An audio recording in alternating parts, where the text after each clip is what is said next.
What's going on, everyone? Juicebags here, and welcome back to some Dungeon Defenders 2 and my first ever Protean Shift Hero Spotlight. I've been talking about this one for a bunch of days now, and I still do not have my set of gear completely fine-tuned. However, this is the new and improved Nuke Monk. Now, I can't even call it a Nuke Monk anymore. The reason being is it's got the pet nuke, it's got the melee nuke, it's got great range DPS, and can basically do absolutely everything. So in light of that, and as suggested on stream today, I'm going to go ahead and call this one the Juice Monk, and it is just a multi-purpose monk build that's hero damage based. However, just absolutely gets the job done. Now, first off, jumping right on in, as I mentioned, this is a hero-based setup. However, we do know that we just need some hero health on our gear in today's day and age. So I'm going with either hero health or hero damage on every piece of armor. As you see, I've got them split, 2 hero damage, 2 hero health. I've still got mixed emotions about this, and if this is exactly what I want to do. Now, another big choice that you have to make is, do you want ability power on your weapon, or do you want hero health on your weapon? If you have hero health on the weapon, you're really going to have to swap off one of these other pieces of gear for some ability power, as your heal is just going to kind of stink. Now, this build is based off of keeping your health full, so you got to have a good heal in the mix. So I chose to take the big hit on my hero health pool. With a hero health weapon, I'm well over 400,000. Without it, I'm down at 264, but now I have a heal that's going to heal me for more than half of my life. So if I do get low, I can get myself right back up to full very, very quickly. Now, taking a look at all the mods, every piece of your armor, you're going to want healthy power, the damage buff chip, and the power chip. Now, I do not have this on every piece, so as you see, I have alternated in the light chip on several pieces, and I've actually got a healthy AP chip there as well that I just haven't found a suitable replacement for. So I'm going with damage buff chip, healthy power chip, and power chip on the head. Ideally, that exact setup on every single piece.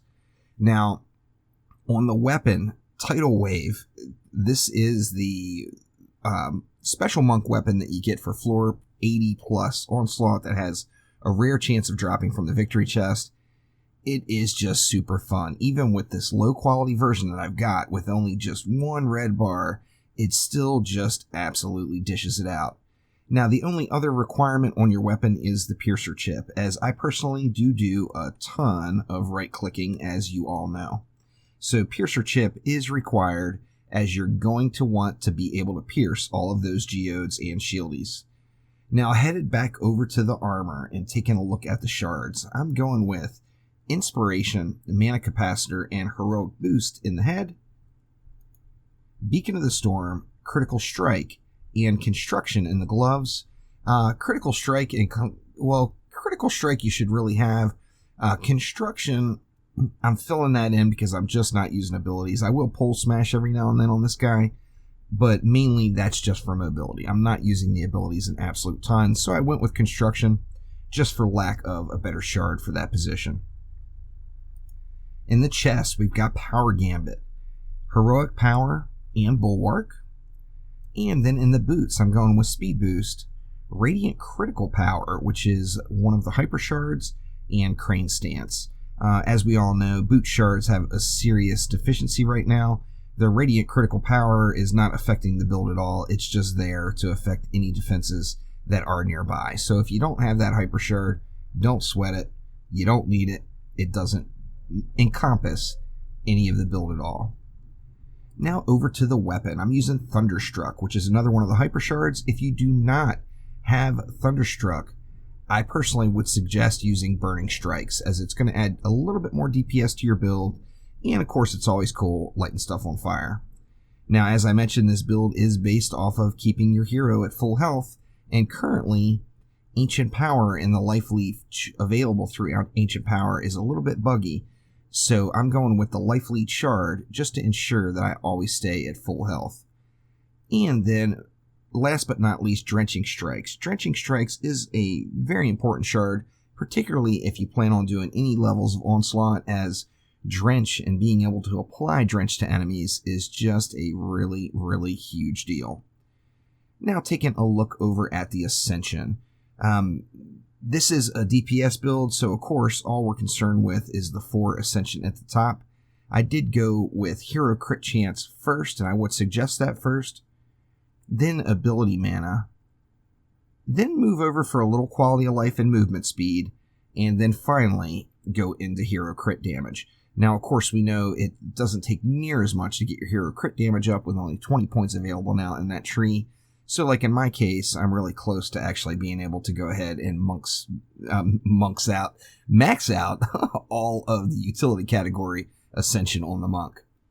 Now, I particularly am using this Monk to place my Skyguards as well, so I went full on into defense speed, and then the rest into Skyguard damage. In the offense category, this is going to be a boost-based Monk. So you want to get your 20 points into Heroic Boost damage, and your 20 points into Heroic Presence Heal right away, right from the beginning. Any other points left over, you're going to want to go directly into hero damage, as once again, this is 100% a hero damage build. Now, you've got just so many options on how to play this Monk. You guys know how I play it from live streaming. I do love the big nuke pets. I always have, and I'm not actually using anywhere near the right one. A snowball, a rock toss, a table flipper. Any of those are much higher hitting choices than the Betsy pet. However, you know, Betsy looks cool, so I'm using her just for vanity purposes, even though that is not the best in slot pet to use. Now, in addition to that, you can swap out this pet if you're not into the big nuke of the pet ability and go for something else. But first things first, let's take a look at old Betsy and the nuke. So, of course, you're going to want to boost yourself first, and then you see Betsy Girl's hitting for 71 million damage in one whack, which is enough just to put down anything in the current game. Now, of course, how hard this hits is going to be based off of your hero damage stat. So if you're lower tier, you're not going to have that big of a number. However, it's all relative, and if you're in a lower tier, you're still going to be smashing all of the bosses available. I'll let that cooldown come back up, and we'll take another look at the old girl and see if we can get another 70 mil. And there it is, 71 million, same exact number, in fact. As it's going to hit for the same thing every single time. Now, as I mentioned, a table flipper, a snowball, a rock toss, there's going to be other pets that will hit harder. However, I couldn't resist the Betsy Girl. Now let's take a look at the other alternative. Now, first off, without using Betsy, I'm going to take a look at just some regular melee DPS. So I'm going to switch over and use Cyclone from the Automeow. Poisonous Tips is a wonderful choice, as is Sandstorm. Poisonous Tips and Sandstorm are both available from any pet at all in the game that has earth damage. So either of those will work. Go ham, tear it up. Now, without using the pet, we're going to take a look first off at just my right-click damage. Of course, once again, we've got all of these boost shards stacked. So damage buff chips everywhere, so we want to make sure we're keeping ourselves buffed as often as possible. So if I go ahead and boost myself and then just right click, you see I'm going to very easily get myself well up into, you know, the 5 to 10 million. I've seen it go as high as like 12 million with a big string of crits. And of course, you just want to pop that boost every time it's available. Looking at it over here on these dummies, of course, we're going to have the same benefit. We got the big hit from the tidal wave for 3 million, and then we're going to get numbers well up into the, there was 11 million right there. There's another 11 million. So just your right-click damage can be just substantial with just a boost and your right-click. Now, if we take that one step further, and let's go ahead and add the pet into the mix. Once again, I'm using Cyclone. So let's go ahead and pop our boost, pop our cat, and then we'll let it fly. And here you see the numbers are going way higher. We're over 21 million. We popped over 22 million for just a second, and we're able just to completely rip out the damage using Cyclone, Poisonous Tips, or Sandstorm, whichever you choose.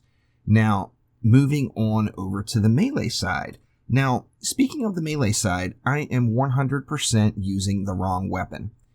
A heavy swing speed weapon is going to net you more overall damage.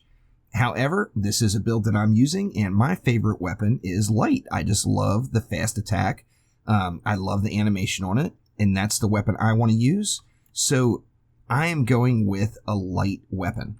Now, if we look back through our shards here, or pardon me, our mods on the chest, you see I do have a light chip. The reason is I didn't have the other mods to fill into the slot. I need to round those out, and I'll end up getting rid of that healthy AP chip and that light chip, but I'm just not there yet. So you got to go with what you got. I am using a light weapon, so I wanted the light chip in the mix, and I just unequipped. There we go. Let's get that back on. Now, if we go ahead and take a look at our melee damage, we're going to see that just naturally, we're going to spike up into the 20 million range and stay pretty sustained around the 15 to 16 million. As your boost pops, of course, you're going to have the big spikes, and you're able just to keep that going. Just sustain DPS, just wrecking it up without any issues whatsoever. Now that, of course, is without this lovely little kitty cat here. So let's go ahead and let this dummy reset, and we'll take a look at it with the cat. So once again, boost, cat, and melee swings, and here it goes. We popped over 30 million, 33 million, lots and lots of damage output. You guys get the point. You can nuke them with the pet, you can right click them down, or you can melee them down. Now, another important thing to note, now if you enjoy swapping, now I'm not a huge swapper as far as mid-wave, but if you like going from one hero over to another hero mid-wave, you can take advantage of the swap damage chip. Now, using the swap damage chip in place of the power chip will net you ridiculously massive numbers. I've had multiple people that are playing around with that build tell me that they're getting well into 50 and 60 million ranges with all of their pets and all of their cooldowns up. So absolutely insane if you like swapping. I personally, like I said, I'm not a huge swapper, so I'm going with power instead and reducing the amount of damage a little, but matching my playstyle directly. As with all the hero spotlights, remember this is not the only way to build yourself a boost or nuke monk. This is just how I'm doing mine, and as you can see, it definitely works. This build will work in all tiers, so you're still going to one-shot Chaos 1 rollers, and you're going to one-shot Chaos 7 rollers, and you're going to one-shot Floor 150 Onslaught rollers.